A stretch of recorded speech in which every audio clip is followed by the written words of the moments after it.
Good morning, everybody. Welcome to the North Dallas Plano Career Focus Group. It's August 15th, 2025. Very glad you're with us this morning. Please note this event will be recorded and uploaded to the Career USA YouTube channel to view in the future. By participating in this event, you give consent for your name and picture to appear.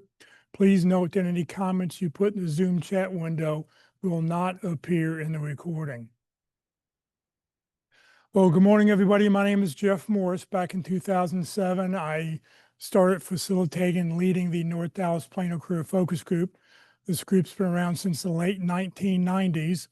In 2008, I started a website called careerdfw.org, a website to help those unemployed in the Dallas-Fort Worth area. In 2012, I launched careerusa.org, the website to help those around the United States. I have written a book called What I've Learned About Your Job Search that you may not know. It is available on Amazon, or I usually have copies with me in person.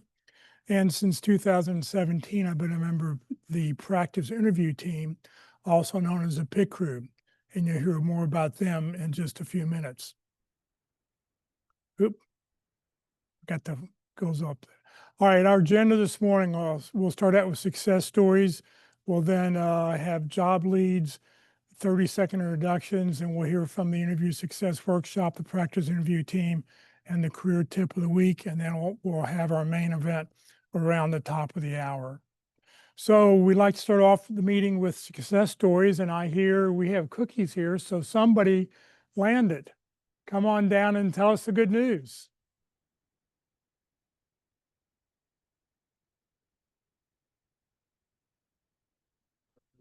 Oh, here, grab the mic. No, and you have to flip it on. Yeah. Hello, I'm Sean Toy. I have landed. Congratulations! Thank you. Thank you. I'll be starting September 2nd. It's a consulting job. It's something I've never done before, but I'll be starting on September 2nd, the day after the holiday. We have there's a project here in this area. I'm in Fort Worth. So next project I might be traveling, I don't know, but Implementation Engineers is the company. I'm excited to join them. So I've landed. Thanks. So, so actually, a recruit in this case, a recruiter just contacted me, looked at my resume because I've been sending my resume to various recruiters, and they contacted me. I went through a pretty intense interview session, so a couple of interviews, and then I had to do a case study. Never done a case study interview before, but that was pretty intense. They were impressed with the case study, and I think that's why they gave me the position. I told them that I'm still interested in a permanent position, more like a W-2 position. So I think this is more of a try until you buy type of scenario, which is fine. And I think that's probably something that we might be expecting in the job market these days. So. To prepare for the case study? For the case study, I talked to a couple of my accountability friends who have done case studies before. And then I tried to look at some of my old college case studies because it was supply chain related. Luckily, I've done a lot of data analysis in the past, and so I was well prepared for it. So they were impressed. What do you want? So I will find out about the actual project on Tuesday. Yeah. Yes. Yep. Let's contact. I'll try to give them your name. How long was it from the time they originally contacted you until you landed?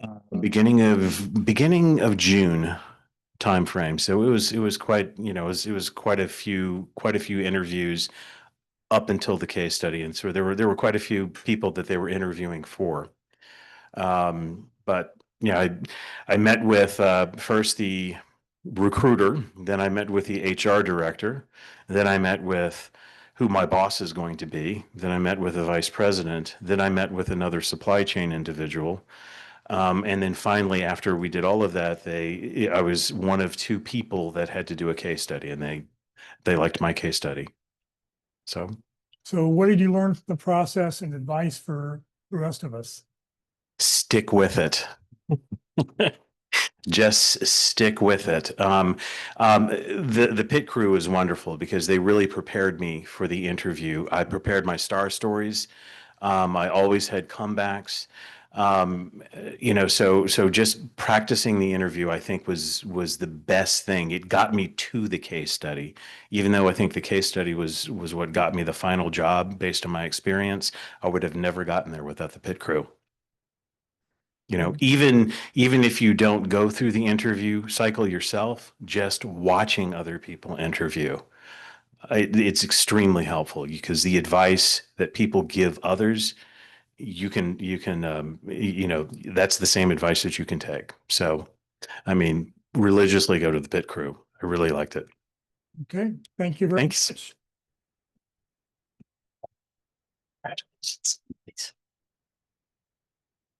Good morning. My name is Rob and I have landed as well. Hi. So I will be an IT project manager for 7-Eleven and I start same day, September 2nd. I found the job through networking. A buddy of mine that I met up with said, hey, we have this role coming up and I've passed in your resume. I had 2 interviews, including the HR screen and then one with the hiring manager and another person at that level. Length of time, it was about end of June, early July that I first spoke with a recruiter and then received the offer this week. So less than 2 months, maybe about 7 weeks.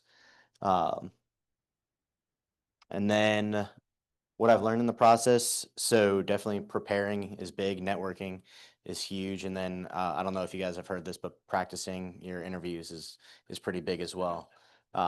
Pit crew is definitely a great help and a great resource. So I will be referring all of this as resources to everyone I can moving forward.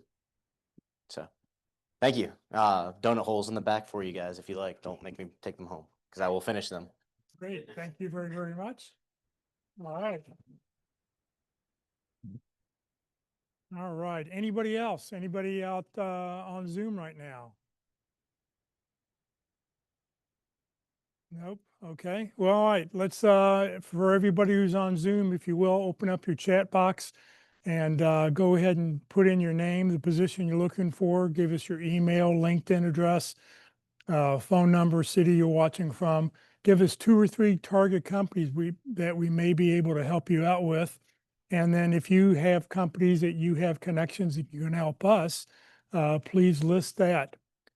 We'll give you all 30 seconds to start typing.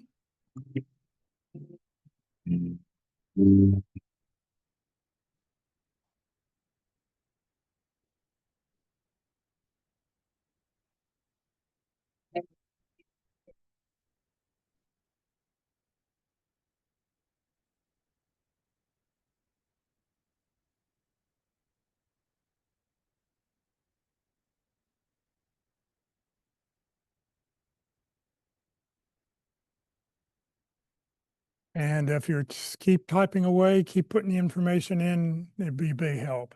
Okay, it's we're gonna do introductions for everybody who is here in the room. So if y'all want to just come up, line up so we can see you in the screen, so we can see you, and we'll have you do your 30-second introductions, and then we will have everybody online do those next. So who's going first? Dana's going first. You're going first. Yeah. Let's see.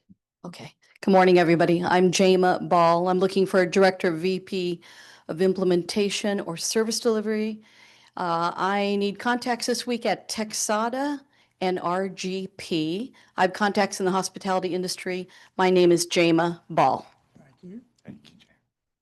Good morning. My name is Todd Haney. I'm in customer success and implementation. I solve problems for your clients, and I solve the problems with your clients. I need contacts for Cotality, formerly known as CoreLogic, and Leads Online. My name is Todd Haney. Thank you. Good morning. My name is Debbie Meltebarger. This is my first time, so this is all new. I'm not sure what I'm looking for. I'm looking for new opportunities. I just left teaching. And so I need contacts for new opportunities that would be flexible and allow more balance in my life. I have contacts in education. And my name is Debbie Meltebarger. Thank you. My name is Christine White. I'm looking for a fixed asset accountant or a staff accountant position. Right now, I have no target companies. I have contacts at Atlantic Aviation, and my name is Christine White. Thank you.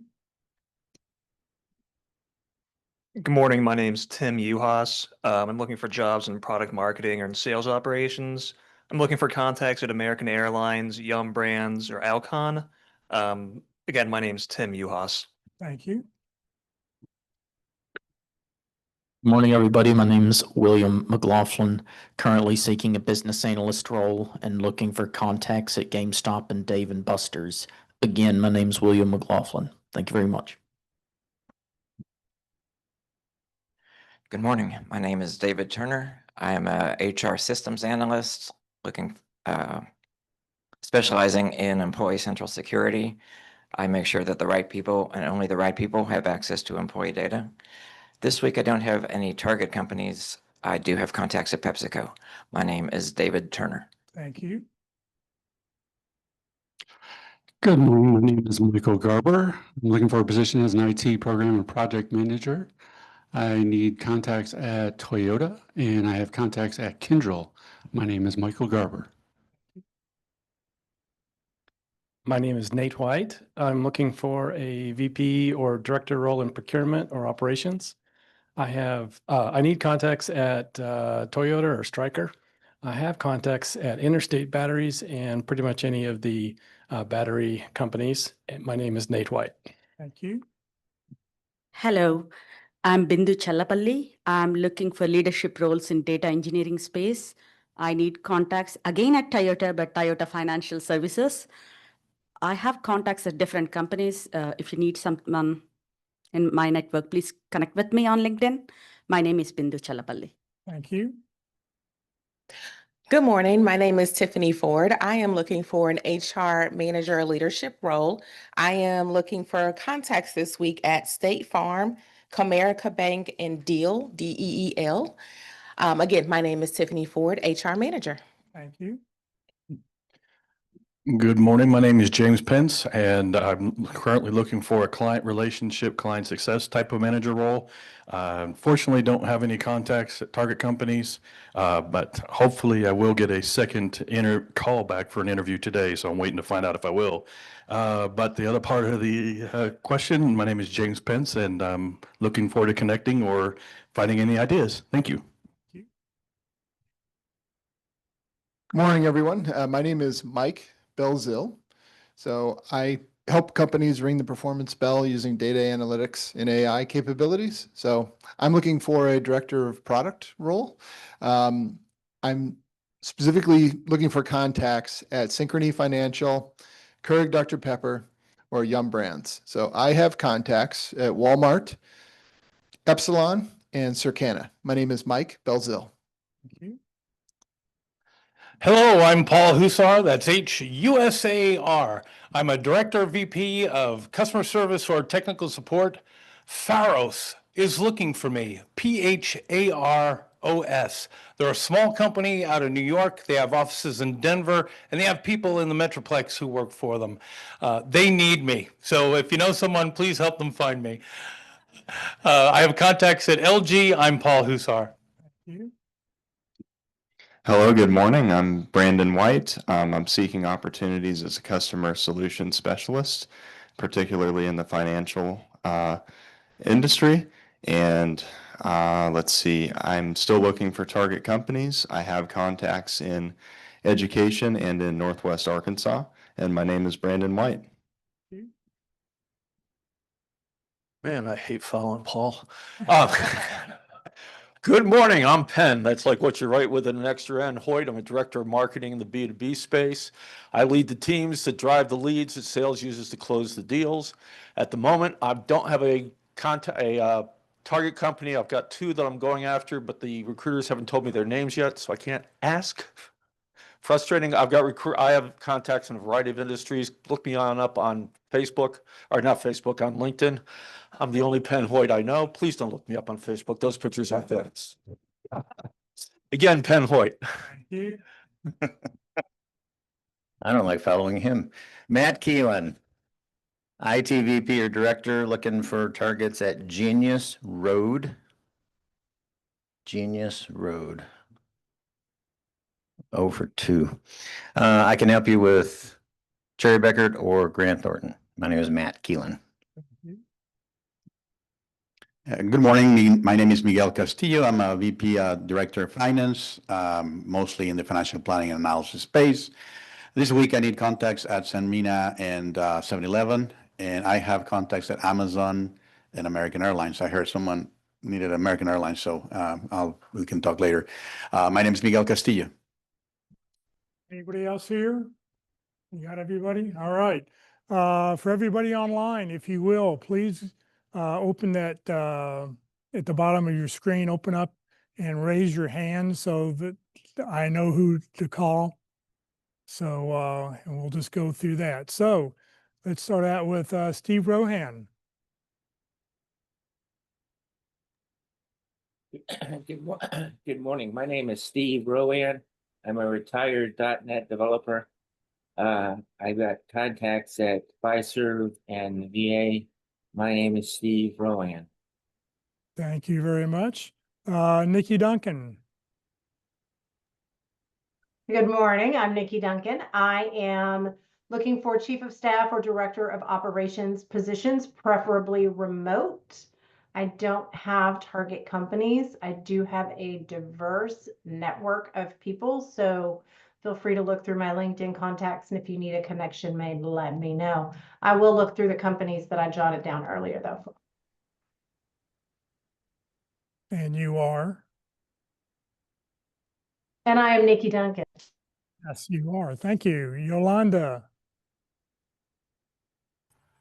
Hello, I'm Yolanda Rojas. I'm looking for positions in customer support or product support. My target companies are Verizon and McKesson. I have contacts at Texas Instruments. My name is Yolanda Rojas. Thank you. Brian McGovern. Good morning, everyone. My name is Brian McGovern. I am looking for an HR coordinator or benefits coordinator type role. I'm looking for contacts at Samsung, Texas Health Resources, and Ascension. Contacts at Hilton, Korn Ferry, and excuse me, and at Mr. Cooper. Once more, my name is Brian McGovern. Thank you. Thank you. Casey Cockrell. Good morning. I'm Casey Cockrell. I'm a senior operations and IT leader. I'm just coming off a successful exit of a manufacturing business where I led a full digital transformation. I specialize in aligning systems and people, whether that's ISO 9000 compliance, MES implementations, or quality operations redesign. I'm looking for a director or VP position of operations in a mid-sized company here in North Texas. I bring a builder's mindset and thrive in complex, fast-moving environments, and I lead best when I can improve processes, grow teams, and bring clarity out of chaos. I am currently looking at Dow Tile, Acosta, and Harrington Process Solutions, and I have contacts with SRS Distribution, several different chemical manufacturers. Some are in the DFW area, Little Fuse, and Pyromet. My name is Casey Cockrell. Thank you. Mark Jermansky. Yes, my name is Mark Chemansky. I'm a senior technical writer, information architect, and instructional designer. I am looking for remote opportunities. I do have contacts at Samsung and Motorola Solutions. Again, my name is Mark Chemansky. Thank you. Bill Miller. Hi, yes, my name is Bill Miller. I'm looking for a director or VP of software engineering or development role in the DFW area, primarily in fintech. I'm looking for contacts at Synchrony or GM Financial, and I have contacts at Assurant or Mr. Cooper and a few other places. Happy to connect and help any way I can. My name is Bill Miller. Thank you. Michael Wilk.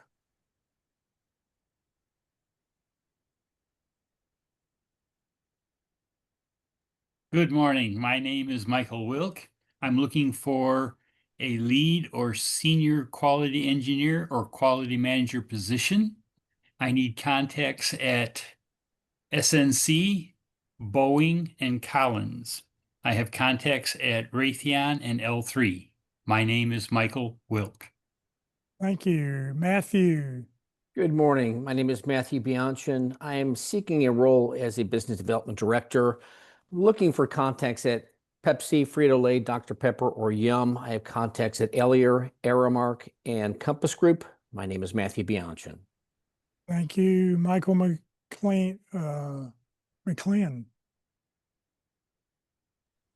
Close. It's McClelland. My name is Michael McClelland. I'm a senior IT manager. I am looking for a senior IT manager job at a medium-sized business here in DFW. My contact list is pretty varied. Go ahead and connect with me through LinkedIn, and hopefully I can help you out with your contacts. Once again, my name is Michael McClelland. Glad to be here. Thank you. Rosina. Good morning, everyone. My name is Rosina Gallman, and I'm your Career Tip of the Week host, so I'll be back in a few minutes. I'm looking for a position as a job title of Senior Talent Acquisition Partner or Senior Recruiter position, and I need contacts at USAA, TIAA, or T-Mobile. And I have contacts at a variety of different places, so as I hear them, I'll reach out to you directly. And again, my name is Rosina Gallman, Senior Talent Acquisition Partner or Senior Recruiter position. Thanks so much. Thank you. Laura Spellman.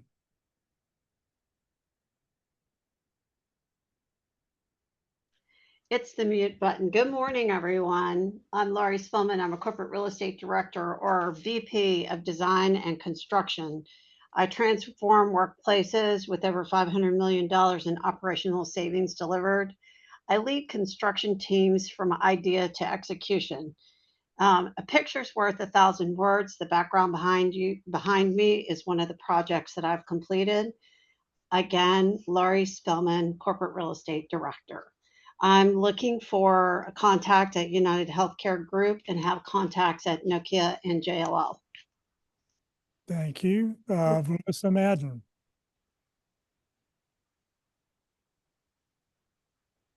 Yes. Good morning. I'm Valisa Madden.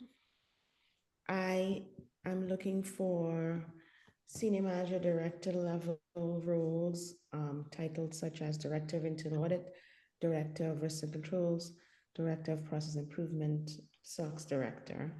I need contacts at typically anything in banking or healthcare. So USAA, TIAA, Comerica, McKesson, and I have contacts at AT&T, Grant Thornton. Again, my name is Valisa Madden. I put my information in the chat. Happy to connect via LinkedIn. Thank you. Thank you. Carrie. Idea. Jeff. Hey, Jeff, it's Carrie. Hey, everybody, I'm Carrie. I'm looking for an IT project management job, and congratulations to those who've landed. All right. Nikki Wilson. Good morning, everyone. Nikki Wilson. I'm looking for a senior HR director or director of labor relations roles. I need contacts at Momentum, and I have contacts at the Richards Group and General Motors. My name is Nikki Wilson. Thank you. Anybody else online who I haven't called on? Going once, going twice. Rodriguez. Good morning. It's Alkeisha. How are you? Ooh, no camera. That's weird. Okay, I apologize. Alkeisha Rodriguez, technical business analyst. I am looking for a role at either Apple or Microsoft. I have contacts at Verizon, CFT, as well as TAG. and I am a technical business analyst. Thank you. Alkeisha Rodriguez. Thank you. Anybody else? Going once, going twice? All right, we'll move on here. I don't see any recruiters online, so we'll keep going. Let's hear from Walt Glass in the interview success workshop.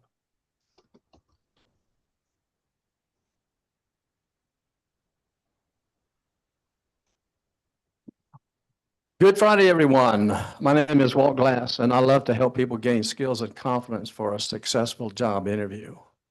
So what's the definition of a successful job interview? Is it a job offer? Well, that's only one success. The real success in a job interview is our ability to sell ourselves. And so how do we do that? So I offer the free interview success workshop. I was thinking I said free for once, Jeff, and you didn't have to remind me. So what is it all about? It is an informal Zoom 2-hour meeting. I only do 2 people at a time. You interview each other. I give you the questions to ask. They come from 12 categories of questions, so we can cover each category. And we look at strategies, options, structures, ways that we might be able to answer a question, depending on the question, who's asking, and where we are in the process. So I would love to have you participate. I think there's some information up there. There's a QR code that can start an email to my Yahoo email address if you want to sign up and get into the queue. I do it on Tuesday. It's on Zoom from 9 to 11, but I'll put you in that queue. It takes maybe a couple of weeks or so to get you in. Be glad to have you participate. So as I tell these poems to thee, you might wonder how they come to be. Well, they are all generated by me, and I never use ChatGPT. Beautiful. Next one today. So who will we hear from today? Who will we hear from what he has to say? It's one guy who will always for us pray, and his name we all call EJ. Very nice. Thank you. Paul.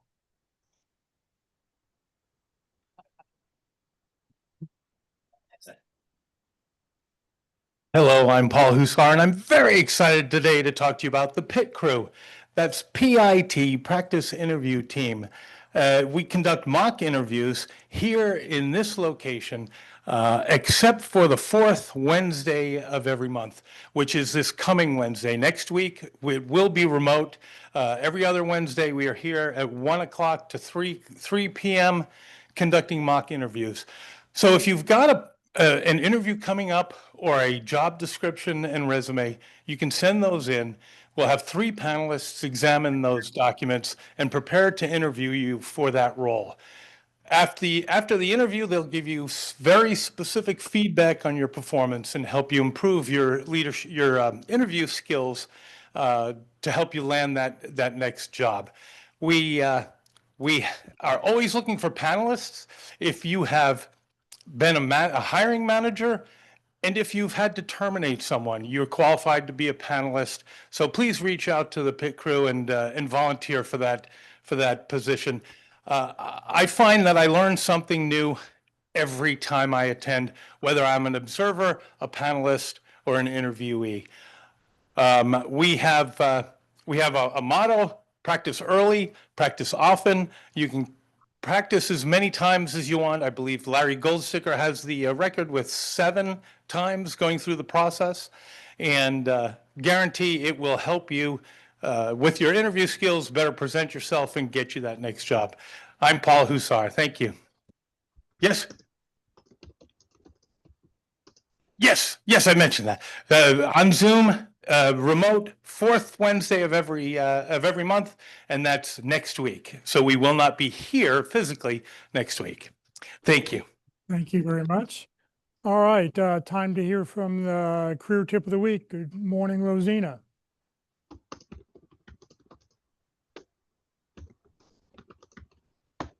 Good morning, Jeff, and good morning again, everybody, and congratulations to all the landers. All right, this week's tip of the week. Well, as you know, I'm starting to produce articles now. And so I was looking at, as we are continuing to interview and prepare, because we've all gone to the job fairs and different networking events and gotten opportunities now to interview. All right, well, let's look at some ways to demonstrate AI knowledge in a job interview. So that's the title of this week's Career Tip of the Week. And as far as how I got to this article, one prompt: how can I demonstrate AI knowledge in a job interview? So some ways to demonstrate would be, first, highlight specific examples of how you've used AI to solve problems or improve processes. And instead of making general statements, make them about specifically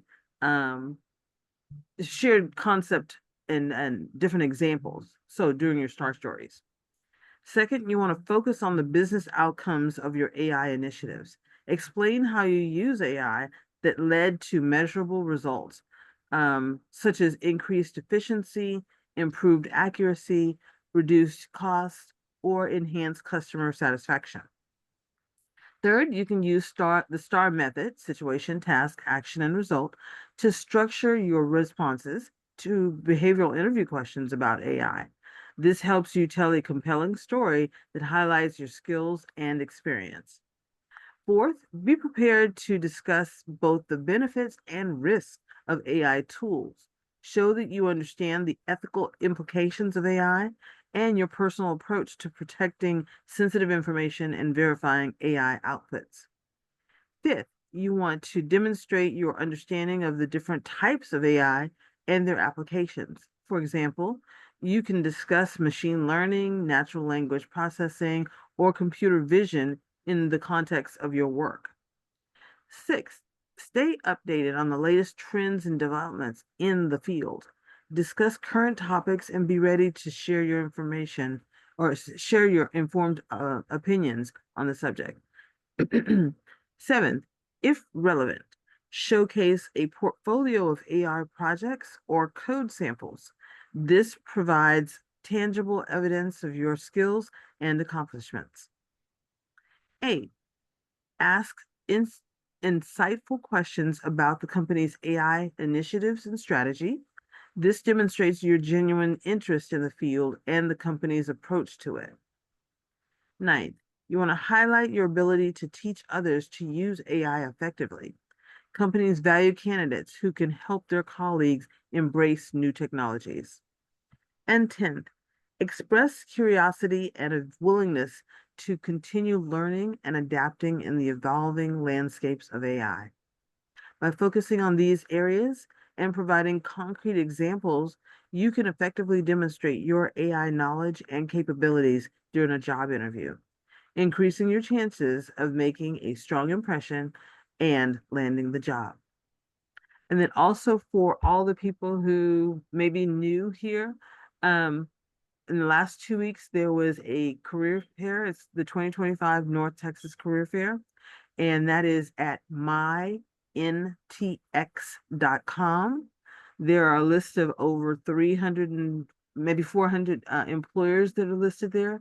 The links are still active and probably will be for the next couple of months.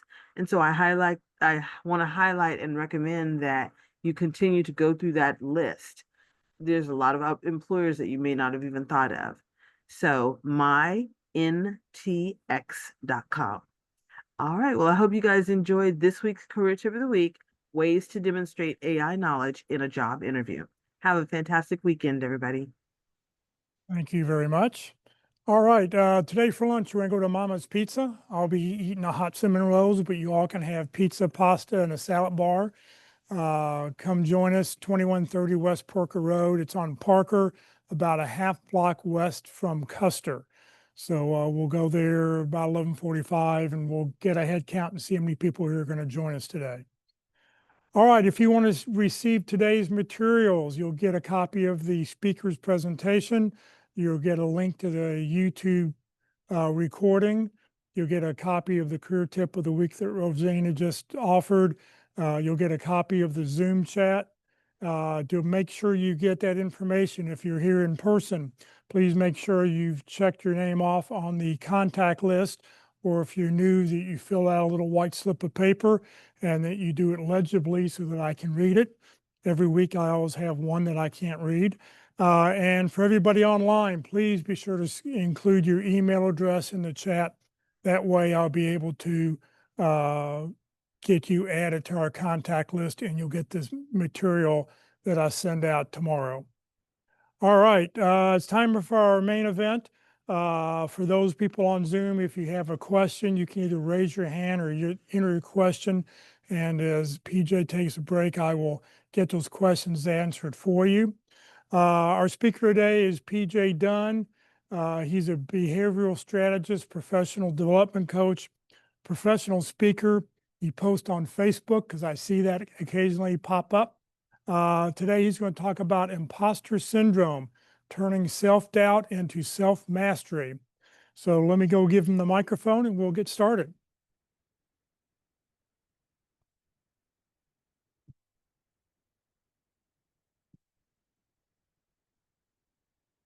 Bearings here.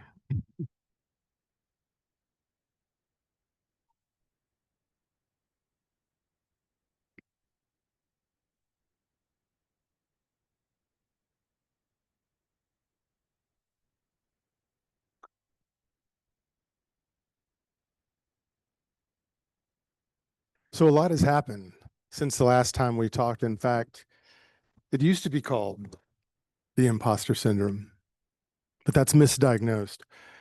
We're now calling it the imposter phenomena because that's what it actually is. It's just like if you go outside, find out it's really, really hot outside and you feel some kind of way about that. It's just a feeling. Well, the imposter syndrome has more to do with that than it does with arachnophobia, some sort of fear against spiders or something like that. So they had to change that because it's not so much that syndrome as much as it is a phenomena that you experience. So let me get some of this off the screen here. So I'm going to take you through some of this. So again, PJ Dunn is my name. I'm a behavioral strategist, which means I study behaviors. Companies hire me to come in when they have people problems. Usually what that means is they don't understand the people, or the people that they have there, they're not very clear with what they want them to do, or some combination of all three. So they hire me to come in. So this is Coca-Cola, this is Chevron, companies like that, NTTA, to help me help them understand their people better and how they're leading. So one of the things that we do see is we see this. So let me make sure that we got just all kinds of stuff on the screen here, but we'll fight through it. I want to get with the definitions first. Let's see, it hasn't shifted here on the screen, but it has here on my screen. There we go. All right. Yeah, love technology. Can't live with it, can't live without it. And certainly can't do AI without it either, right? So here's what we're looking at. What is the imposter phenomenon? This is the feeling that you're out of depth, and even worse, the people around you can see it, know it, and think of you as just a big phony. What I see when job seekers don't find that job after the first month, the second month, the third month, they start to slip into some imposter feelings. I've seen people obsess, and if this is you, we're not picking on you, but we are talking about it. I've seen people obsess over their resume. They'll change it 15 to 20 to 30 times because they didn't get a call back. So the imposter syndrome is telling them at that moment, you haven't done enough, you aren't enough, therefore they don't want you, that's why they're not talking to you, so get frantic and try to make something happen. All right, and some of us know this all too well. So what does this term actually come from? It actually started with two psychologists. What they thought at first was that this was something that only attached to women, because that's what they were hearing in the corporate environment, was mostly women complaining about, I just don't feel like this, and I don't feel like I'm heard in meetings, and I feel like I get shut down, and I feel like. But as they broadened that search, what they found out was it didn't just attach itself to women. Men were also complaining about this. And so when we looked at it, we understood that it's certainly not a medical disorder. This is some sort of feeling that's being driven by something, but what? And today we're going to do that. We're going to look at what drives it. I'm going to give you a nerdy diagram because I have to see things in diagrams in order to understand them so that you'll see the flow and how it goes. We'll use the arrows for that.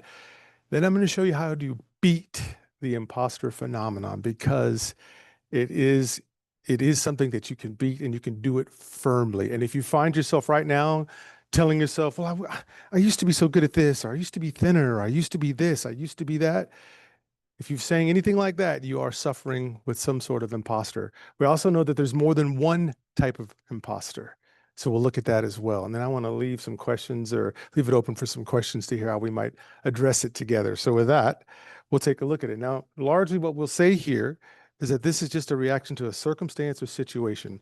In other words, for the imposter syndrome to show up, there's usually a task or something that's put on you that you have to do. And here's where sometimes your mind will go, but I've never done that before. I mean, sure, it was 10 years ago when I worked for FedEx that we did that, but not today. I mean, I'm sure it's changed a lot since then. I mean, if that's the case, then, and you know what you're doing? You're starting to doubt. No one's done anything to you. You're doing it to yourself. And so this is something that we have to track and understand where it goes. Okay. For the numbers, for the folks that want the numbers, here's what we have. It's 70% of people who have experienced this at least once. 70%. So most people will run into this. It's interesting that when you look at ads and advertising and psychology that's used in advertising, 100,000 words of content in the media are basically telling you you're not enough. If you don't drive a BMW, you're not enough. If you don't have a Brooks Brothers suit, you're not enough. If your hair isn't styled with this type of gel cream, you're not enough. That's what they want to do. They want you to go, oh my gosh, I lack. And so because I lack, therefore I need. And then it becomes, yeah, but do I have the resources? And then would it look right on me though if I did it? Right? So it's an inside job, which is why we're going to deal with it from the inside. And then we're going to talk about how we can make it work better for us. And then here's the thing that really, really hurts me when I see it. Sufferers of IS are usually accomplished. It's not the people that suffer from Dunning-Kruger effect, the opposite. These are people who think too much of their ability. You see them on the Americans Got Talent show where they get on there like, oh, I know I can sing. And they get up there and they're like, and dogs are going, oh my gosh. That's the opposite of imposter syndrome. Those people think they have talent and actually don't have talent, right? But see, they're accomplished, they're smart, they've won many accolades, but still feel like a phony. So this kind of, so if you're suffering from this in a way, it means maybe you're smart. Maybe you've won an accolade, but now you're telling yourself, but how do I do it again? And how do I do it again? How do I go to the Super Bowl 7 times? Let's look at some famous people to help bring this in. Who is this? Anybody know who this is? Let's make this interactive. Yes, she's famous for saying what exactly? Can anybody restate the quote or Yes, please. Yes, they don't care what you know. They don't care what you have to say, but they care about how you make them feel. Would you believe she also said this out of her imposter syndrome? I have written 11 books, but each time I think, uh-oh, they are going to find out that I've been running a game on them, on everyone, and they are going to find me out. If you've written 10 successful books that people are quoting, and you're about to write the 11th, but notice the imposter syndrome. They're going to think I'm running a game on them. They're going to figure out that I'm just basically saying simple stuff. Who's this? Tom Hanks, that's correct. Can y'all name some of the famous movies that Tom Hanks has been in? Say it again. Castaway, Forrest, what else? Polar Express, Saving Private Ryan, what else? Captain Phillips. This guy has won many accolades for being a great actor. He even got to play Mr. Rogers. Here's his imposter syndrome. How did I get here? When are they going to discover that I'm actually, in fact, I'm a fraud and take everything away from me? It's like I'm on a high wire act that they want, that we all walk. Academy Award winner Tom Hanks is saying this.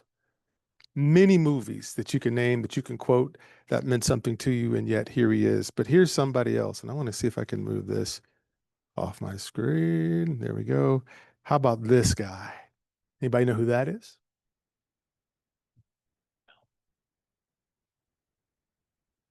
This is his quote.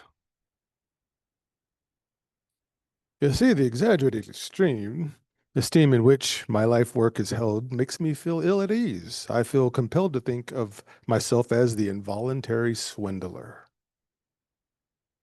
What do these three folks have in common besides being human beings? Yes, successful people. And what else? Yeah. I would love to see what Tom Brady said before he won that seventh Super Bowl. I wonder if he said 6. Surely this has got to run out. At some point, I just can't keep winning and beating it. You wonder what he might have said. Okay, so now let's break this down into a scientific brain because that is how my brain works. I have come up with this diagram to help us kind of frame this thing and take a look at it and see what it is. So it kind of goes like this, right? It starts with an achievement or some sort of task-related thing, generally something you haven't done before. Somebody's asking you. For you, looking for a job, it's that part of the job record goes, must have 3 years of this, 10 years of that, 8 years of this. And what do you say? I don't have 10 years of that. I've only got 5, which is factual. But what does that do to you? So it moves to anxiety, self-doubt, and worry because it's uncertain. You're not sure. So you do one of two things.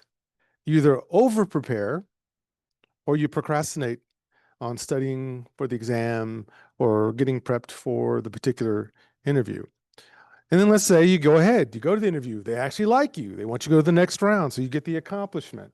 And then after the accomplishment, it moves to the feeling of accomplishment. And then somebody has the nerve to walk up and give you positive feedback, to which you then say, I'm sure there's smarter people than me. You know how late I stayed up just to study to get this done? Or if you were doing it through procrastination, I just got lucky. I just happened to find the right manual to read at the last minute when I was sitting there procrastinating on it. Someone just gave you positive feedback, and the first thing you do with imposter syndrome is you discount it. See, again, imposter syndrome is an inside job. It's not other people telling you that you suck. It's you looking at you going, I don't know that I'm that great. My brother was always smarter than me. He's the fast one in the family. He's the smart one. He's the one that has the career.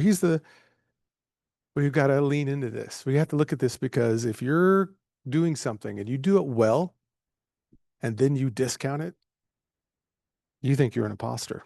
Not anyone else, you do. So what are some of the common lies? Let's see if we can line up to this. And you have some extra ones, then you can throw them out here too. But some of the ones we hear, especially from college students, you don't belong here. They graduate university, now they get to go to this company, but they know they don't have any skins on the wall, right? You don't belong here. That's one of them. Who would hire me? Maybe the last job didn't go so well. You were let go on some certain terms. I've seen it done racially. Oh, well, you got to be white to do that. You got to be white to go to Harvard, or you got to be black to be able to dance. You got to be this. It's even there racially? Come on. You're not smart enough to work here or there or to go to school here or there. That's you. If you're telling yourself that, I can tell you right now, when you go on that interview, you won't be convincing at all if you're already telling yourself these kind of things before you get to the interview. In fact, on the interview, as somebody who does interview people, you know what I'm looking for? Assets. But when an asset can't articulate what it is he or she brings to the table, they have now become a liability. Right? You're selling you on the interview. Your imposter syndrome is not going to help you sell yourself in the best light. In fact, your imposter syndrome is going to actually expose some things that they're not even going to ask you for, but you'll do it because you're just so used to it. But don't worry, we're going to beat it. Only successful people can have successful careers. It's not always true. I've talked to some people who were not successful at very many things, but because they kept showing up, and then they met the right people, kept talking to the right people, some people invested in them, and they end up becoming successful, but they themselves were not just successful on their own. So if you see statements like this and they're sharp and they're pointed and they're coming at you, you might be suffering with the imposter syndrome. Now, we've established that part. Let's talk about the types of imposters. And sometimes you can be a mixture of this. So if you're a perfectionist, That's one of the imposter syndromes. In other words, to get it done right, I must do it, but I don't want you around when I do it because I don't want you to see the mistakes I'm going to make. So now I'm going to be perfectionist about everything, which nobody can be a perfectionist about everything. So to live in a state where you're trying to make things perfect when that's impossible is an imposter. It will make you be very intense and very short-lived and snappy on people. So we don't want to be the perfectionist. The other one is the Superman, the Superwoman. I will outwork anyone here. What's the imposter? The imposter is, I may not be as smart as you, but I darn sure will work harder than you. Why are you discounting your intelligence? Very interesting to me. Then there's the natural genius. I get things done right on the first try, meaning I won't try anything unless I already know I can do it, which then limits them from growing. No, I'm a genius. I have to be able to pick it up the first time I try it. If I can't, then I don't do it. That's really, really limiting, especially with something like AI, because there's so much AI changes every day. And you've seen The Soloist. Oh, I've got this. Y'all can go ahead and leave for the day. I got this. I'm better off by myself. I really don't need any help. Translation, I don't want you to see me make a bunch of mistakes because I really don't know what I'm doing, but I can't have you see that because I need you to think, I got it. All right. And then there's the expert, which is another form of the genius, but the expert is the one who's saying, yeah, I know. Stop talking, PJ. I already know all this stuff. I already know everything about imposter syndrome. Why are you talking about this? I got it. The expert. You know why the experts usually lose? Because the people actually have the information they could have learned from, but because they told everybody, I already know, the person stopped talking and now they have a deficit of understanding of what the real problem could be because nobody sees everything. There's not one person in this room that's as smart as all of us put together. Fact. I'll stand on that, right? And I've seen that behavior. So if you're the expert in the room, please don't do that because somebody who might be super wise could have given you some pearls, but because you went, no, I already know that. Why are you talking about it? I already know. Really? You could have learned way more. In fact, if I could talk about the scripture for just 1 second, the scripture says the wise man loves a rebuke. You know why he's wise? Because he's able to take a rebuke. You can always learn something, even when you think you know everything. And it only says, only the fool thinks he knows everything, but the wise man can take a rebuke. That's the mindset. Okay. So we're some mixture of this. You might have been this in high school, maybe college, maybe now, or you're some mixture where you're maybe a mix of the perfectionist or maybe the soloist. But just think about it. Think about what you're telling yourself. Now, these are real implications of this phenomena. Procrastination, the over preparation, we talked about that in that slide before. But there's also the mental exhaustion. You can't even finish your sentences. You started to say one thing and now you can't. There's the psychological distress of you being worried you're going to get found out.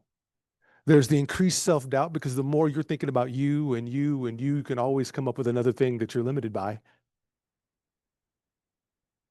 There's the persistence fear of failure. Now this is going to keep you from doing anything because you'd rather not. Then you see it there. Burnout, depression, low sense of worth or capability. I was called in to go talk to this particular law firm, where they had a managing partner that was brilliant, but he hadn't come to work in 15 days. He lost a big case. You might have heard of it, Enron. They were on the wrong side of that. They were the lawyers on the wrong side of that case. This particular attorney couldn't get out of bed for 15 days. Why? Because if he got up and went to work, it was a reminder that he failed. So he literally was paralyzing himself to stay home and in his bed. By the time they hired me to call and talk to him, he would only do virtual. He wouldn't let me come see him. And when he did come to the office, he wouldn't let me see him in the office. He said, nope, just virtual. And so I had to unpack what were some of the lies he was telling himself. If you had to guess, you're the attorney doing the Enron case and y'all lose, the other attorneys win. What do you think some of the things were that he was telling himself that was self-limiting, very much imposter? What do you think he was saying? I didn't prepare enough. What else do you think he was telling himself? Yeah, they were quicker, smarter, faster, better research than me. What else do you think he was saying? Yeah, I'm not as good as I thought I was. Anyone else? What else do you think he was saying as he would stay in the bed and not get out? He wasn't thinking positive thoughts. Yes, please. Thank you. Well, if I lost a case like that, who's ever going to trust me to try a big case again? And that's what I do, is big case litigation. Do you think FedEx will hire me after they found out what I did with Enron? And see, some of this has some truth in it. Some of it does. But where are they going with the truth? They're making the truth like it's like all of it's true, but really it's just thoughts that you can come up with because you're what? In a low energy state. When you're in a low energy state, you'll make the worst decisions you can. When I see people say they're going to go to the gym and work out, I always want to ask them, hey, so what's your energy state? What do you mean? Just going to get up and go to the gym. I said, yes, but when you have a high energy state, you're going to go to the gym. But if you get bad news and something brings your energy state now, guess what you're going to do? You're going to procrastinate about going to the gym. Not me. No, I wouldn't do that. The same guy that said that had a death in the family, and he missed the gym for a couple of months. But not me. So again, this is serious. When this happens, so now it's gotten to the point where some of this imposter syndrome actually racks people's brains where they really start believing every narrative that they tell themselves. Literally believe it and won't let you contradict it. And we can't do that, and especially if we're trying to find a job. If I'm one of the interviewers, you know what I'm looking for? I don't want the people who have imposter syndrome, because you know what's going to happen? If I have to challenge them on something, it could send them into a tailspin. Even though all I'm trying to say is that A does not equal B the way you've drawn it up in the diagram. That's all. Now you have to be worried about potentially sending somebody over the edge. All right? So we need to know that, yes, that is serious. That's what it does. So let's talk about the positives. Let's talk about how we can fix it. And I love this first one. You see this picture of Daniel Boone? What does he say? I can't say as ever I was lost, but I was bewildered once for 3 days. You see how he reframed that? I love it. So the first thing I would say here to the imposter phenomena is see the humor in it or use humor. All right. So if we remember the movie Star Wars, when Mark, Luke, and those guys are in the trash compactor and the walls start closing in, what does Han Solo say when they're in a dire situation? He says, well, one thing's for sure, we're all going to be a lot thinner. Something about that humor and you being able to not take everything so serious in that moment, to lighten it up a little bit, allows your mind to be free enough to be creative, to see other opportunities and options.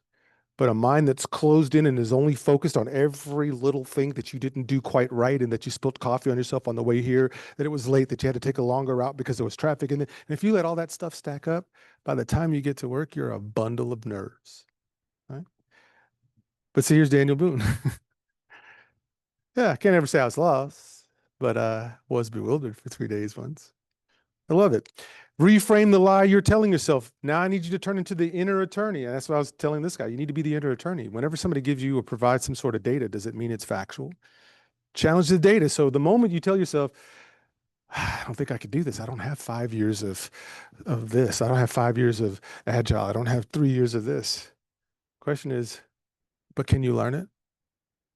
Are you willing to learn it? Am I willing to do the things I need to do to learn what I need to learn to get where I want to go?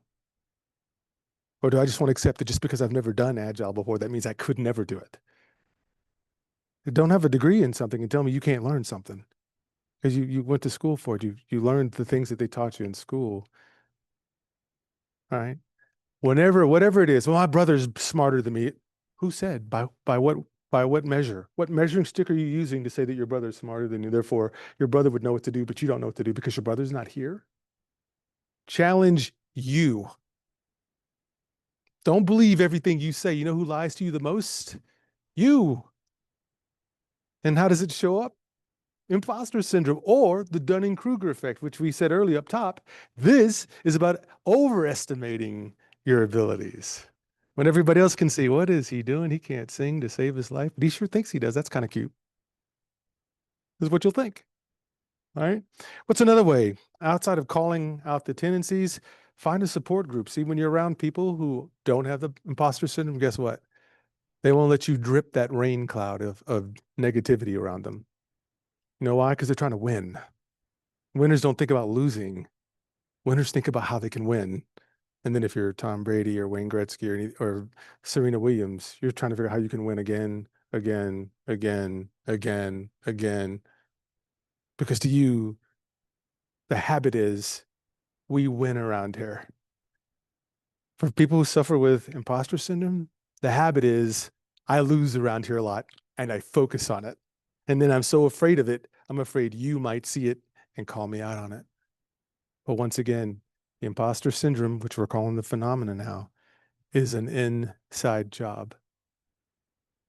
But what's encouraging is it's smart people, accomplished people who get this. So maybe there's the positive, right? That, hey, if you're feeling down on yourself, that means you were smart enough to see that you could look. No, maybe that's too far. You can also meditate. It takes good time sometimes to just stop and breathe. If your mind automatically jumps to, well, here's why I can't do this, and here's why I can't do that, and this is evidence that I could never do this, and da da da da. If your mind goes there, one way to do that is to stop the mind completely by just meditating. In fact, we know that through most of the world religions, what do they say? And at least in Christianity, be still and do what? Know that I'm in God. In other words, I'm in control. God controls everything.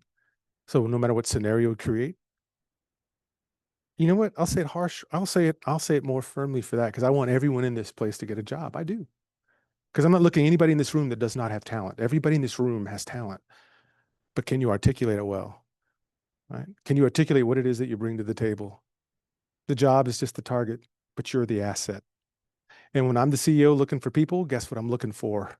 Assets, because I've already got a team of assets. I just need to know, will you fit in with the assets that I already have? See, when you know what your strengths are, this goes right into Clifton's strengths. You know what your strengths are, you don't worry about being an imposter because you know who you are. So if you know you're an achiever, then go achieve, achiever. You've been doing it your whole time. Right? And you can do that. So I would say to you, especially in that interview, you're the CEO of you. You should know you better than anybody does. And if you don't, shame on you. Why don't you know that? Right? There's no junk in this room by any measure. What is in this room is a wonderful blend of different talents that got polished then they became strengths, to then once they became strengths in some of you have already mastered some things. And by the way, I like mastery because people who master things get taken care of. We pay for other people's mastery in something. You don't go to the doctor who's only had one surgery ever and it's open heart surgery. You're going to go to the guy or the gal who's mastered it. How do you beat the imposter syndrome? You lean into your strengths because they're there. There's not one person here in the room that doesn't have strengths. So when you hang out with groups, support groups, when you're meditating, when you then go volunteer, what are you volunteering when you don't have a job? You're volunteering the strengths and the abilities that you still have. By the way, you know that just not having a job doesn't mean you don't have strengths. You still have them. What we're talking about is how do we market them to where the listener, the interviewer, hears that it's a strength, and then they can go inside their head, that would be perfect. Because we could use him for this. We could use Debbie for this. We could use Tom for this. We could use Paul for this. When they understand what it is you bring to the table, they then know how to ask you to sit at the table. But if they don't see that, then you just look like all the other resumes that come across. But see, you don't have to feel like an imposter because you do have these strengths. Now, where are you at in polishing them? That's the difference. What I've seen some people do, which also helps with some imposter syndrome, is they'll go after all their weaknesses and try to fix weaknesses while they ignore the strengths right here. Do you know where the biggest delta of change is going to come from? The things that you're already good at, because you can't assume you're at the very top. You're just somewhere where this is doing better than your weaknesses, but your biggest delta of change will come in things that you already like to do, things that you already feel powered by, that you will then dig deeper. If Aretha Franklin would have quit singing to become an accountant, the world would have not heard one of the best voices in the world.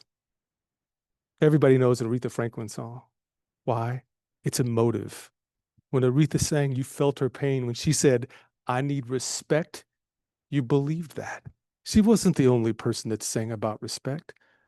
But see, what did Aretha have? She had that background, she had that soul, she had that energy that if she just said, nah, I need to be well-rounded and be good at everything, so let me go be an accountant, we would have missed one of the greatest singers ever. But what did Aretha do? She polished, she polished, she polished. She let the pain let her be some of the things that would keep giving her passion to keep driving and driving, though she has a horrible story in a lot of ways. But even the horrible background that she grew up in did not stop her from singing. Now, let me say this to you. Oxygen mask on you now.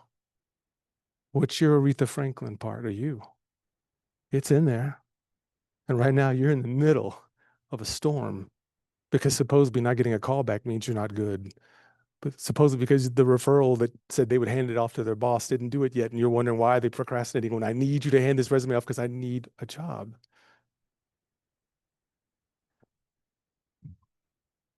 The last one. Another way to beat the imposter phenomenon is to actually go looking for the trouble. Find a challenge that you think you could never do and lean into it.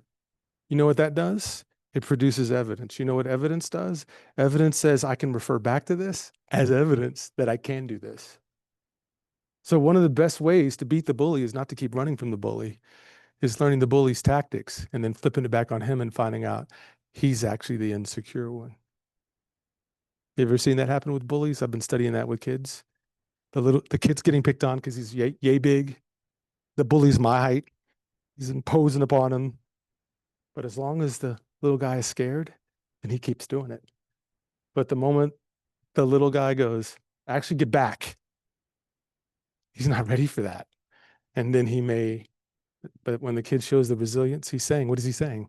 I'm not the imposter here, bully. You are. I wish I could make some stuff up for you, but these are facts. These are case studies that I get to see as a behavioral scientist and a strategist and look at what happens with people when they believe. So the easy way here is to say, don't sell yourself cheap. No, I can say it better than that. I admire the fact that I'm in a room full of a bunch of people who have talents and y'all can do things I can't do. But there's some things I can do up here that you can't do.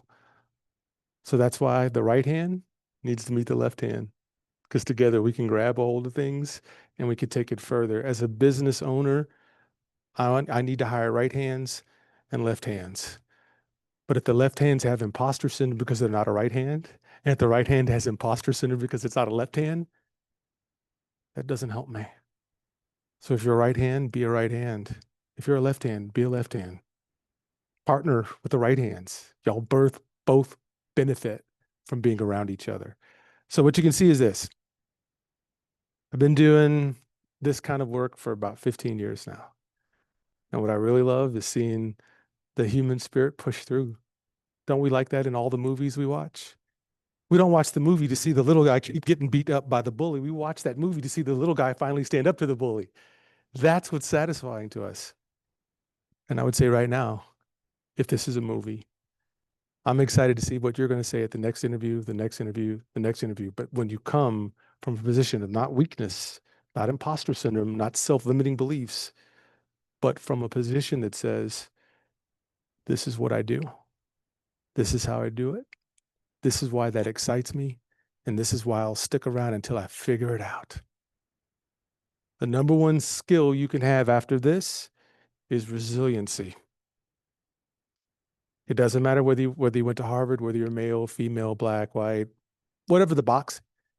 What we found is, and this is Angela Duckworth's book, Grit. The people that win are not the smartest people in the room. They're not the most educated, well-groomed person in the room, best neighborhoods, best diction. It's the resilient people. You know who they are? They just keep getting up every time somebody knocks them down. Yeah, but you don't know this. Yeah, but you don't know this. Yeah, but you don't know this. Yeah, you don't know that. Yeah. So you just told me there's 4 things I could learn. What you got? What else you got? Resilience says, I wish you would. I wish you would tell me that I'm not worth it, that my brother's always going to be smarter than me and I'll never be as smart as him. I wished you would, because you know what I'm going to do? I'm going to use it for fuel to show that it's actually inaccurate. I might even say woefully inaccurate. So think like this. First of all, number one, you have strengths. Hopefully, depending on where you are in your career, you've been honing and owning these strengths. Talk about your strengths. on that interview, let them know when they ask you the smart questions. Tell me about a time when you and the boss didn't get along. If that question makes you fearful, I'm going to ask you why. People disagree all the time. So when they ask questions like that, lean into it. I wish you would ask me that question because I can tell you. You know what usually these problems are? Communication problems. The boss was thinking one way, communicated this way. You were thinking this way, you communicated this way. That's why you clashed. So what I want to know is, were you wise enough to catch what was being put down to then reframe it and then make the situation better? Why do I care about that? I don't want to hire people who are going to gaslight people. And I want to hire people who who like to be obtuse and just keep arguing because they think they're right all the time, which nobody is. When I ask that behavioral question, it's because, you know what, I'm going to spend 40 to 55 hours a week with you. I need to know I have somebody who's resilient, somebody that when they are told that there's something that you don't do well, they don't get defensive about it. They can actually consider the fact, you know what, you're right. I could raise my level of game in this area. That's another thing. I like it when people are hard-headed about what they know they can do. I actually do. I don't think that's a problem. Right? So when someone says, no, I don't think you understand this very well because of blank, blank, blank, and blank.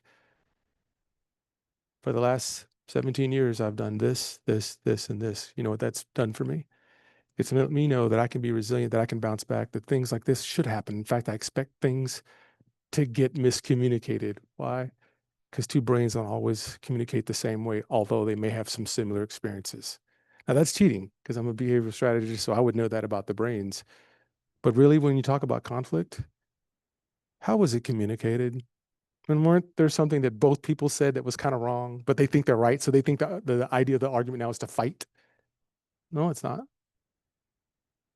Because see, the quickest, smartest person in the room stays open-minded for one reason.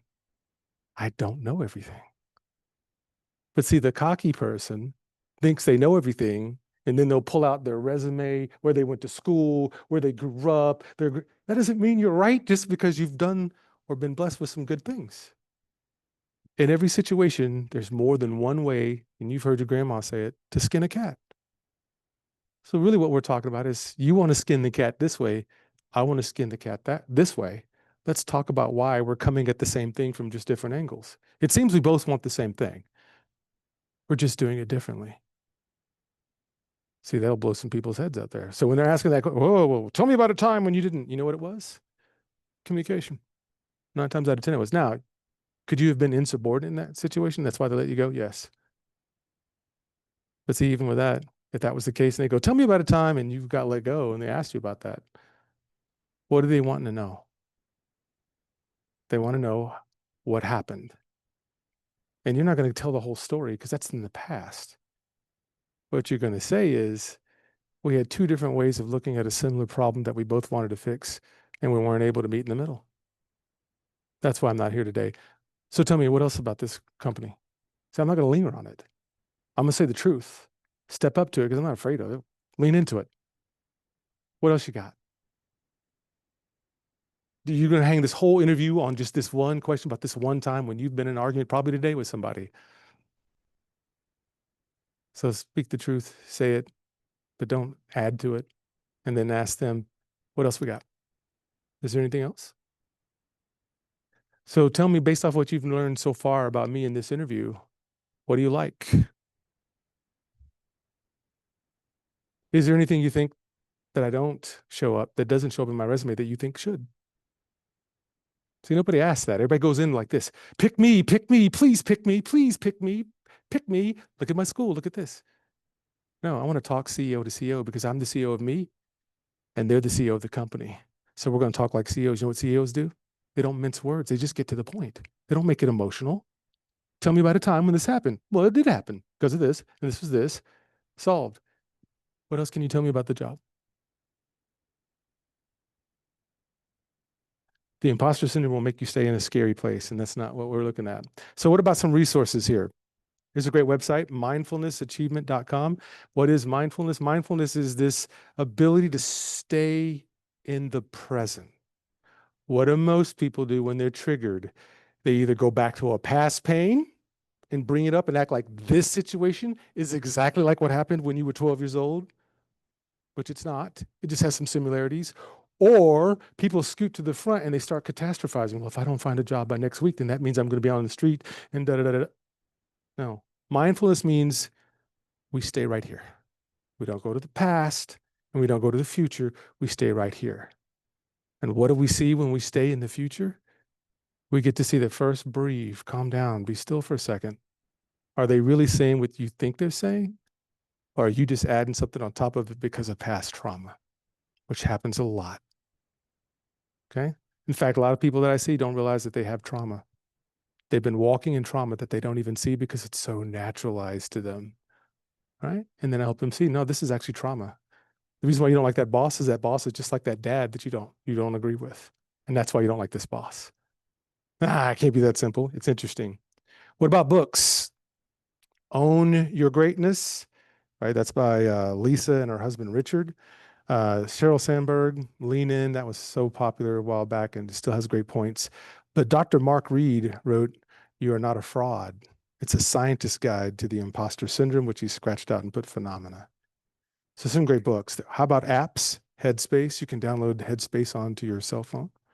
Insight, which sets up timers to make sure that throughout the day you've said some things back to yourself that are true, that make sense when you're trying to counter your negative thoughts.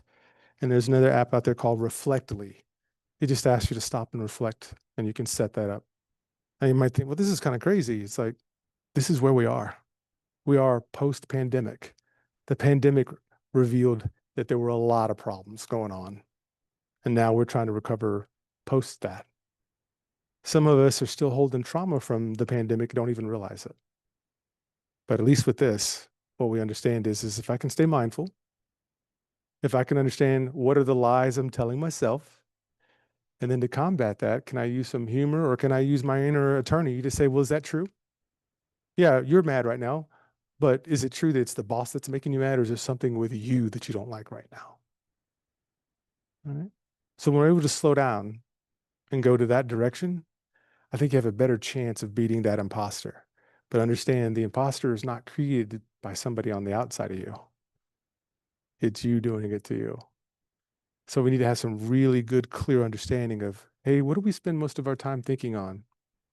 And by the way, do you know how many positive thoughts you have to think just to combat one negative one? Does anybody know? 7.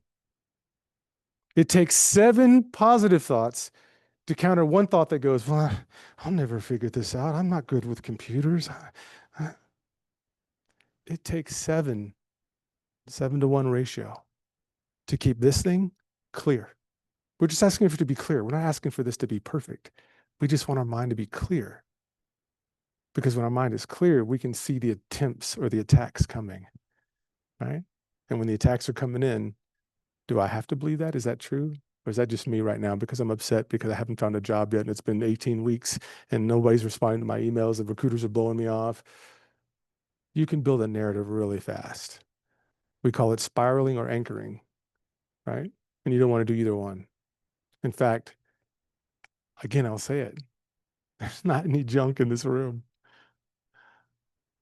Very capable people in this room. What we haven't done yet is we haven't figured out how to make that language dance in front of the person who's asking the questions. After today, and I would love for you guys to reach out, talk to me, whatever you need to do, but I want to help you reset your mind. Because your mind, your feelings usually precedes the behaviors that everybody else will see. Right? So in this game today, where's your mind at? Who's lying to you at the moment? Now, does that mean that there aren't people who are external lie? Oh, they're there, but here's the difference. Even if they lie, that doesn't change your strengths and your ability. Again, be hard-headed. If I'm going to be hard-headed, I'm going to be hard-headed about that. I'm not going to let something external try to define what's internally happening to me, especially if I'm the one that's supposed to marshal my own feelings, my own thoughts. It shouldn't be everybody else's burden on that. So I won't give them that. I won't give them that permission. So with that, let me ask a couple of questions real fast. How many people in this room have felt the imposter syndrome? You can do it by raise of hands. How many people felt it this month? This week? Today? Talk to me about it. What's the imposter that you feel today?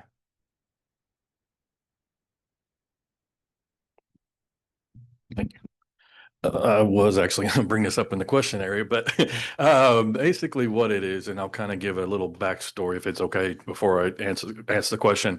Say your name. Oh, sorry, James Pence. And the backstory a little bit is being a client relationship manager, I'm looking to open any role, any industry, excuse me. So I'm trying to branch out my role into various industries. And from a lot of job descriptions I'll read, I have 90 to 95% of it covered. Obviously, the 1%, 10% is going to be you don't have industry background.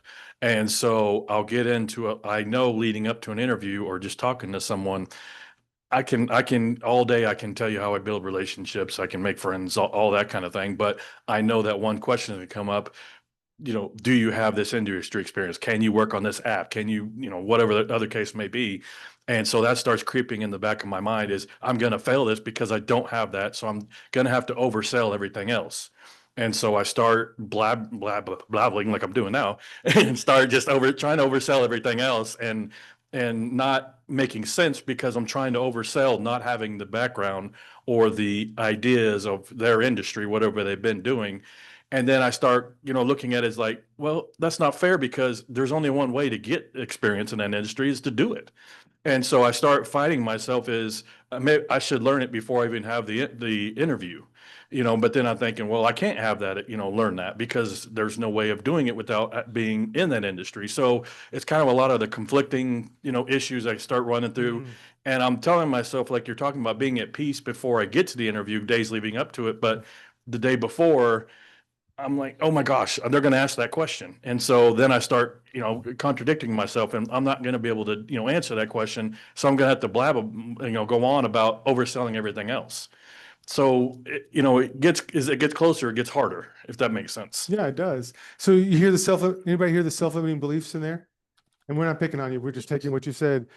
What did y'all pick up? What was one of the things that he said that you picked up on was self-limiting?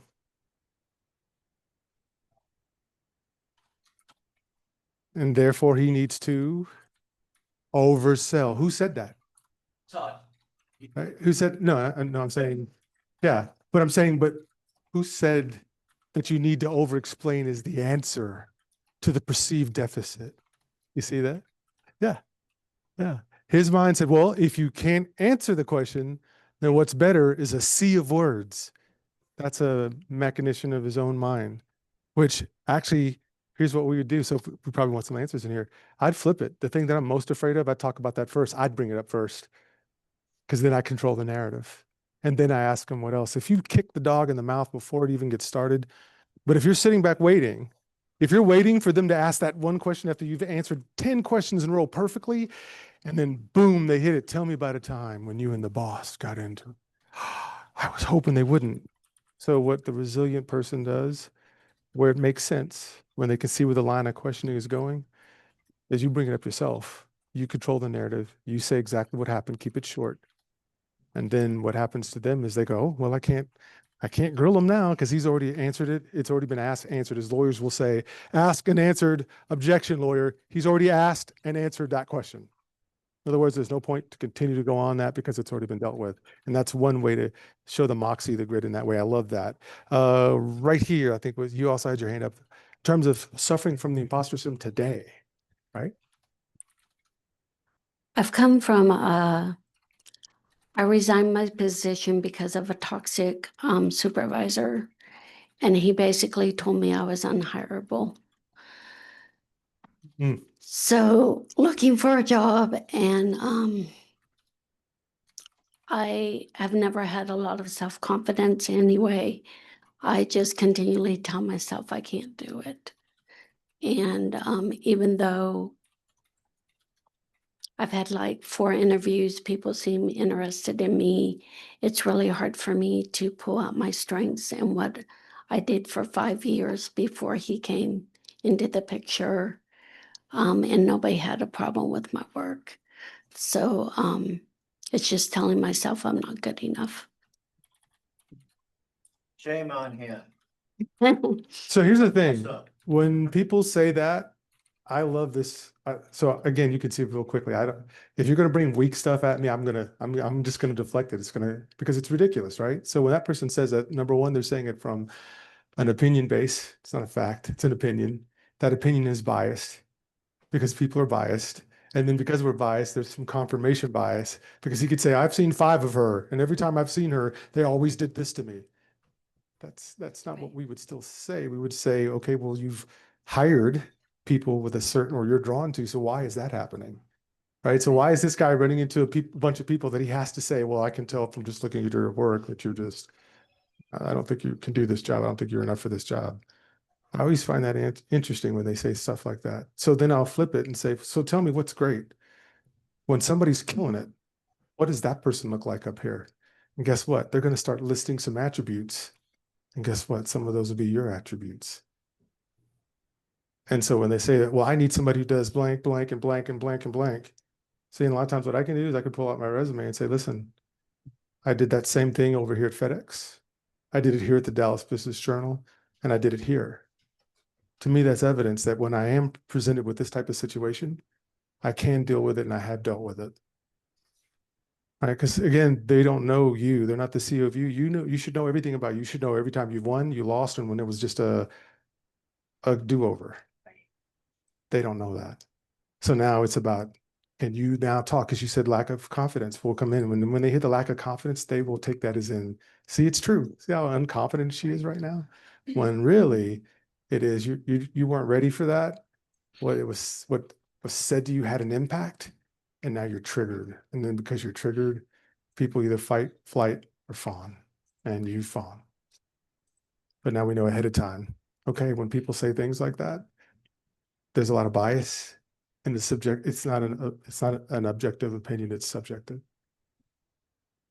And we could talk some more about that because I'd love to talk about how we can buttress this. Walt, did you have your hand? Well, we've got a question online. Matthew, you want to please ask away? Yes, I was in a very similar situation to the last young lady who had spoken. I was released from my employment. I was told that I was an underperformer and entirely disagreed with that. I went back to HR and I said, for an underperformer, you don't retain 10 accounts at $11.2 million. That doesn't happen. That's not what an underperformer does. I disagree with you. I haven't carried that baggage with me. And I guess the difference between what was said to me and how that was presented to me and my perception of it was, I know who I am. I know what I can deliver. I've made that not affect my interviewing. Yes. So Matthew, here's one I like on this as well. So when you say underperformer, what do you mean? Exactly. See, we always assume that they're underperforming and you're underperforming is the same. It may not be. Right. And it was a toxic environment. It was a very toxic leadership that came in, knew nothing about me, nothing about my history. They just made a judgment call and they made the wrong call. Thank you. You're welcome. Thank you, Matt. I really appreciate that. Walt, and then I want to take. I'll just relate a story to the last comment before. It was either Buddha or Dalai Lama or somebody cool. Was along the road and somebody saw him and came up and just dressed him up and down one side and down the other. And he responded by saying, I can choose to accept what you're saying or not accept what you're saying. And in this case, I choose not to accept. Yes. Love it. And we're working our way back. I think I might have. Follow off the last conversation. I was told that I had a toxic attitude at one job, and that's why I got let go. But when I got my next job, people told me they loved my attitude. I just had a really bad experience with one boss who's known as being toxic herself, and that just was completely not true. So I've been there before. Thank you. Thank you. Let's go over here. So this was a question I came in here for today because I really wanted to understand a little bit more about this topic, and I'm kind of hearing it from other people. And I think you can have imposter syndrome in like one situation and not another. But some of the things that you were saying are some of the things that I've challenged that, right? When they say those things, challenge it. Ask, what does underperforming mean to you?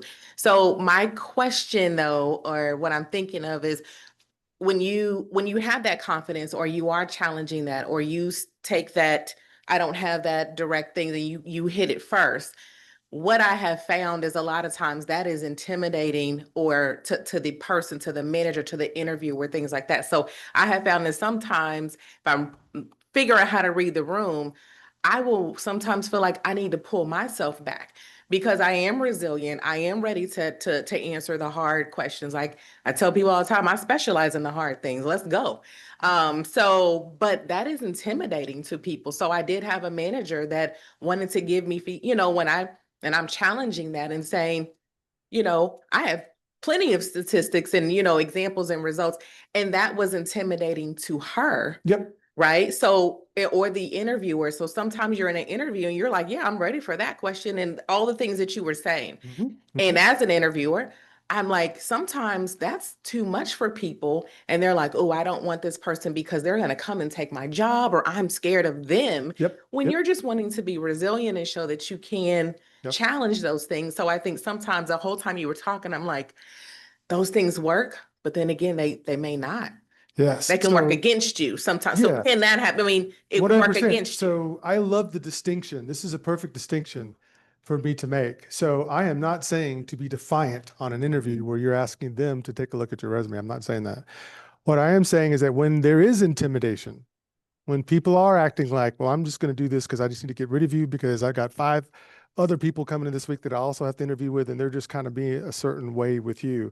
I think you should always be mindful of your tone, right? So there's still a way to say assertively who you are and what you do without being aggressive about it.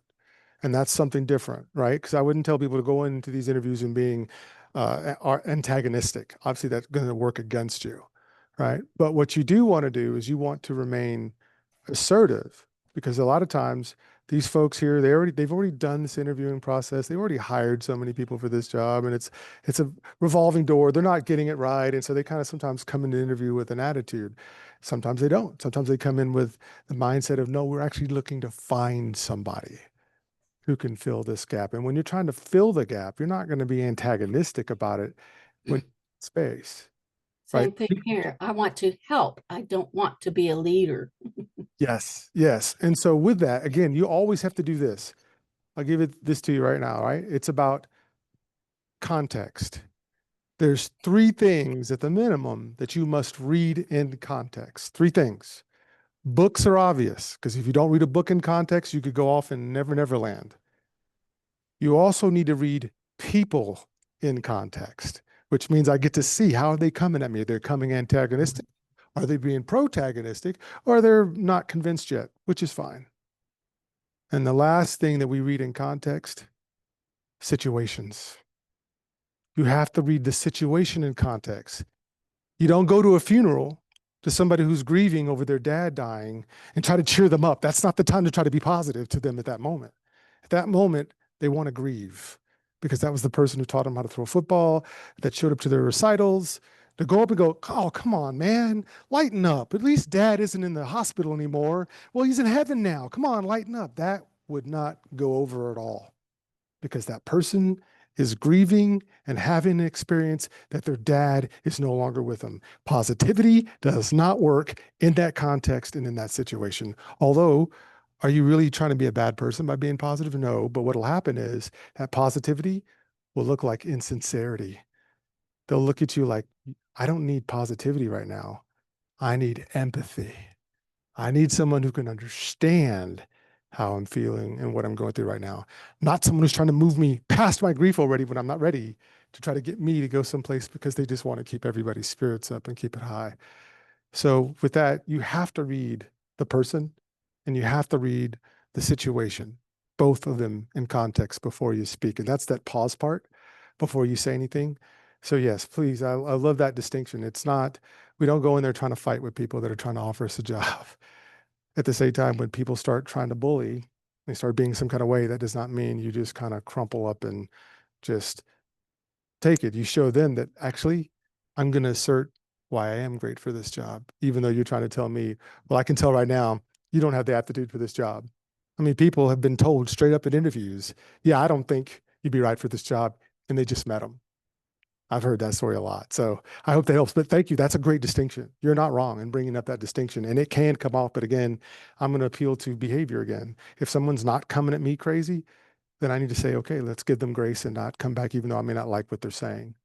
Because I do need to see the situation in context as well as the person in context. Yes, right here.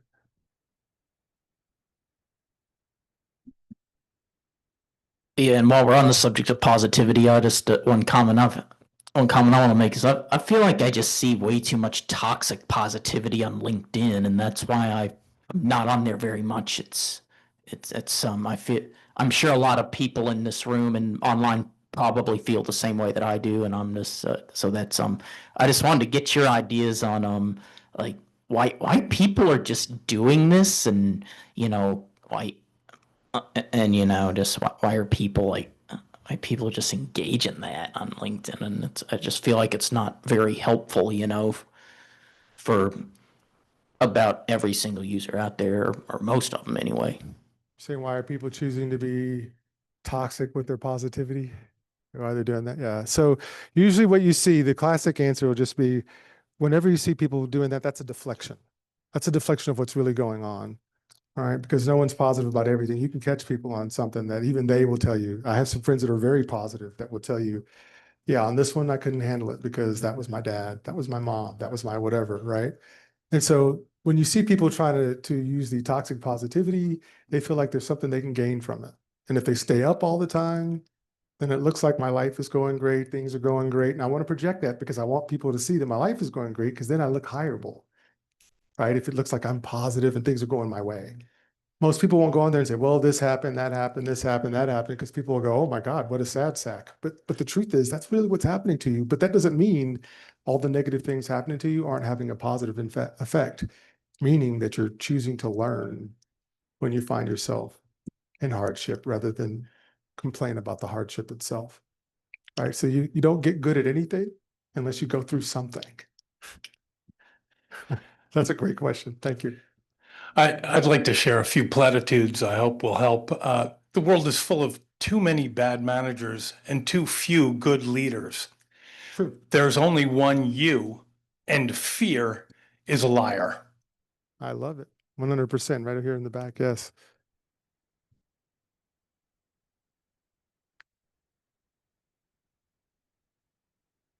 Hi, Elizabeth Hunter. Wow. Elizabeth. Many of us were raised to be humble, that humility is a virtue and don't be self-aggrandizing.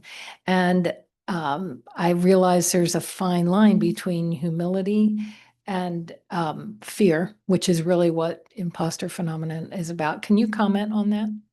There is a certain amount of fear actually can be good, because if you can feel fear, it means you're alive. It means you're not numbed out.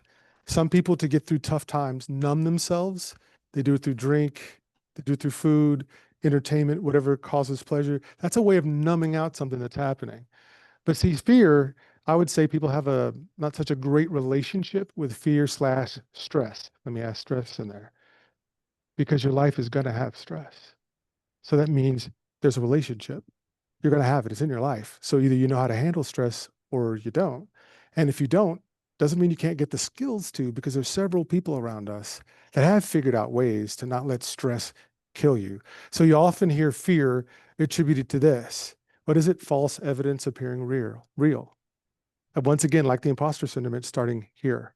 Now, you can visibly see something like a tornado coming your way. Yeah, we get that. But when there's no national phenomena going on, and it's just your perception telling you what you think this is based off of some data that it has when this happened to you before, but you now transport to that, thinking that that is exactly what's happening here now, which it isn't.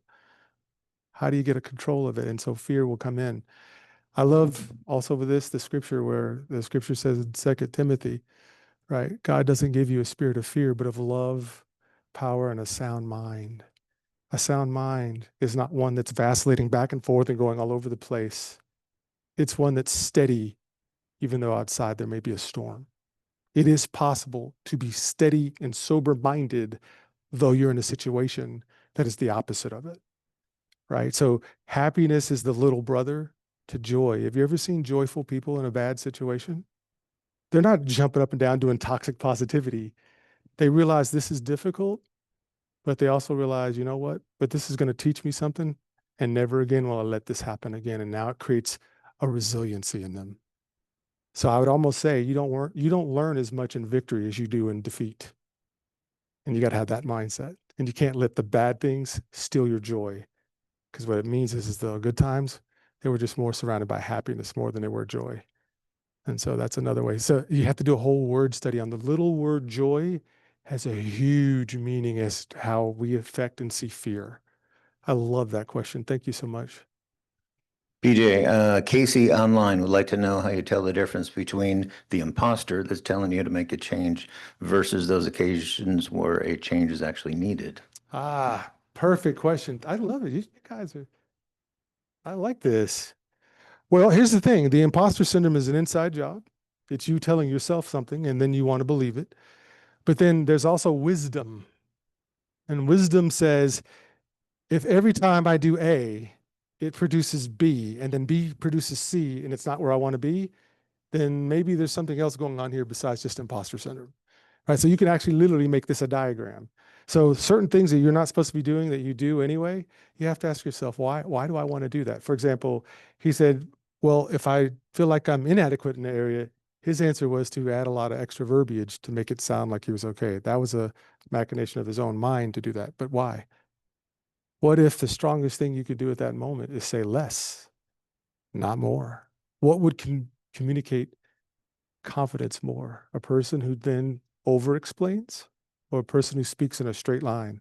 This happened, this was the result, but here's what I learned from it. And now going forward, this is why I do this. So therefore I'm thankful that that happened in the first place.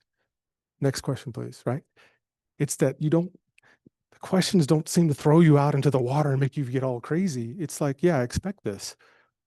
Because there's going to be more problems out there a lot of times than there are solutions. And that's just why you'll hear the CEO go, don't come in here, Penn, with another problem. Come in here with a solution. How many times have you heard that? Because we can sit around and we can always find things that are not going to go right, right?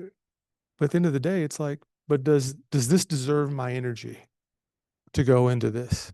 Or am I creating nervous energy right now because I'm fearful of an outcome that I can't even prove will happen, but I believe it'll happen because it's something that happened when I was 12. It's not rational. It's not logical. So that's how I would know. If it's causing you a lot of harm and it's something you can control, then maybe we have a bad plan, a bad strategy. That's a great question, though. Thank you so much. Any other thoughts about the imposter syndrome? Are we clear on it? What do we think about imposter syndrome now? Is this something we feel like we can defeat, or is this something that's going to cause more imposter syndrome? Okay, so then let me do this. Let me land the plane. Thanks again, everyone online. Sorry that I got off my computer too early there. Let me land the plane this way. If it's true that there's no junk in the room, if it's true that there is talent in everyone, if it's true that everybody's at different levels of strengths, if it's true that everybody's at different levels of how they communicate said talent, then the one thing I can say to you is, why don't we just take that time to focus on what's going right more than we focus on what's going wrong? And here's why. Because if it takes 7 positive statements just to counter one negative one, I'm afraid that if you entertain more negative thoughts, you'll probably just spiral. When you spiral, you'll numb yourself and you'll procrastinate, and then the thing won't get done that you could have done. And then when you tell your friends, they'll go, why didn't you just go do the thing? Well, because I didn't feel like it. Okay, but you're always going to have things you don't feel like doing. You still have to do them. Yeah, but this had a hold on me. I really couldn't go and do anything. It sounds like you put yourself in your own prison. Don't put yourself in a prison. I'll tell you just like this. I don't know how great you can be. You don't know how great you can actually be. I'll tell you one thing. You know what will sharpen you and get you there? Challenges. If you're already great at everything you do right now, you're not challenged enough. So when you go on that job interview and they say, well, you don't have 15 years of this and you don't have, What I like to do is pull out the resume and go, when I first got to FedEx, I didn't know how to do this. When I got to Texaco after that, I didn't know how to do this. When I got into that teaching gig, I didn't know how to do this. But what my resume shows is that whatever stop I go to, I'm teachable. And because I'm teachable, I'm willing to learn. And if it just turns out that I don't know or have the capacity to pull it together, then I will be honest with you and let you know so that you can find the person that you really need in here, if that's the case, and I can go find the job I'll really be the best at. See, nobody ever pulls it back. Everybody goes, please, please give me this job. I need this job. No, it should be okay for you to say, you know what? And if we find out I'm not as teachable, I'm not as achievable, I'm not as all these things, I'm okay with us just doing a do-over and you can bring somebody else in here while I go find something else. You need to own the job. The job should not own you. But that's going to determine how you think. And that's going to be determined by how you reject, call out, and even use humor if you have to on the imposter phenomena. Ladies and gentlemen, that's my time. DJ, thank you. Thank you very much. All right, a few slides and we'll get out of here. Next week, Alicia Volkmer will be with us. She's spoken to us in years past. She's going to talk about labor law. She is a labor law attorney. The only rule will be is you can't mention any company names because she works for companies. She doesn't work for us, but she's going to come talk about any, basic issues that we're talking about. So if you've got any questions you'd like to ask specifically, please get them to me by Wednesday and I'll get them to her so she can address them next Friday morning. There also will be no recording. She doesn't allow it to be recorded. This presentation will be up on the Career USA YouTube channel. Click on playlist and then go down to the North Dallas Plano Career Focus Group speakers where you see view full playlist. If you click there, you'll be able to see all the past speakers we've had and you can watch any video you want. This one will be up probably tomorrow afternoon. Next Tuesday, for LinkedIn Tuesday, Terry Sullivan will be with us to talk about how to tell your key contacts and prospects who you are, what you do, and how you can help. Terry does not allow the presentation to be recorded, so if you want to watch them, you will need to watch it live at 1 o'clock next Tuesday. The practice interview team will be meeting online as they do on the fourth Wednesday of every month. So you'll be able to join them on Zoom. You'll get the link on the link will come out in the email that everybody gets. And then next Friday, North Dallas meeting, we'll be talking about labor law and there'll be no recording. Coming up after that, September 5th, first week of September, we'll do open forum. We'll answer any questions you have about your job search. And then on the 12th, scripting, recording, and posting a video resume. Nikki Duncan, who's part of this group, is going to be doing a presentation. Couple weeks ago, we watched her video that she produced and put on LinkedIn, and she's gotten positive results from it. We need a volunteer. She wants to work with somebody here and go step by step, produce a video for you, get it posted on LinkedIn, and then she's going to show everybody here how they did that. Anybody want to volunteer? If you want to volunteer to work with her, please let me know. We need a volunteer. If you're online and want to volunteer, please let me know. Okay, today for lunch, we're going to go to Mama's Pizza, 2130 West Parker Road. It's on Parker, just west of Custer. How many people think they may go? So we know how many big a table to get. 1, 2, 3, 4, 5, 6, 7, 8, 9, 10. Okay, 10, 11, 12. We may have to break up into 2 tables. It just depends when we get there what it's like. Okay, well, everybody else, thank you very much for joining us.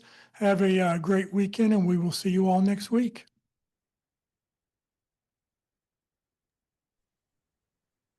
Thank you.